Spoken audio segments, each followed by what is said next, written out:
Hey guys, it seems like folks really like the devotions that I did over Easter weekend, so I've decided to try to keep that up for a little while. Obviously, Easter is over now, so what I'm going to do is I'm just going to sort of talk to you a little bit about what I'm reading in my own quiet times every day. So I'm just going to read a little bit and then sort of tell you what I think about it. So it'll be pretty simple and straightforward, but I'll keep posting those right here on Instagram, and I'd love it for you guys to listen and read along with me as I journey through the Bible myself. Today I read from Isaiah chapter 40, and there's a whole lot of good stuff in Isaiah 40. You should go and read the whole chapter. A lot of very famous, well-known passages in that chapter. But I want to focus on just the end, and I'll summarize some of the other stuff, but I want to jump straight to the end.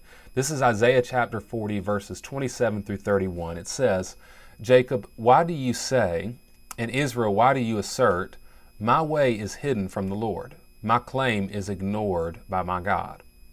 Do you not know, have you not heard? The Lord is the everlasting God, the creator of the whole earth. He never becomes faint or weary.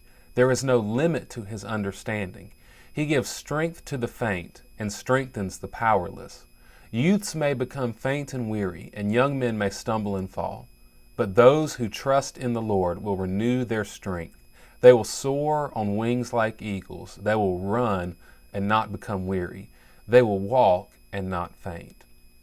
You know, that's an ironic passage because I just walked outside a few minutes ago and the weather is absolutely beautiful. And right now it feels like this is a day that I should be going and watching you guys run track or play soccer or play baseball right now.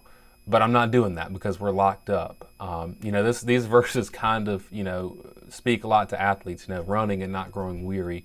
Well, right now we're all sort of cooped up, and we feel perhaps a little bit hopeless, and we're weary, maybe not physically, but we're weary of waiting in our houses. We're weary of being alone.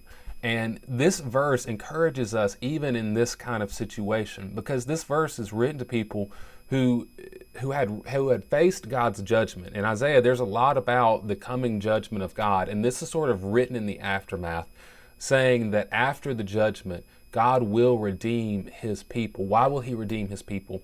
Well, earlier in chapter 40, it says that the grass withers and the flower fades, but the word of the Lord lasts forever. God will never forsake his promises, even if we screw up and even if we get what we deserve. The people were putting, because of the judgment that they were facing, they were putting their hope in all the wrong places. They felt like they'd been abandoned by God, like they'd been left by God. And so they start looking to idols, they start looking to other things, and God just sort of reminds them of who he is and that he will remember his promises, that he will restore them, that he will come back and make things right. And he's encouraging his people to put their trust in him again so that he can restore them, so that he can give them strength, so that he can give them endurance and renew them in the midst of their trial.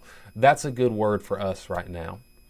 You might be weary, you might be worn out from everything going on, or maybe you had stuff going on before COVID-19 hit. Maybe you had family issues, maybe you had issues at school. I mean, it could be any number of things, and it wears you down, it makes you weary. I want to remind you, don't put your hope in the wrong places. Remember to put your trust in God, and as you trust in God at the right times, he will renew your strength so that you can run and not grow weary.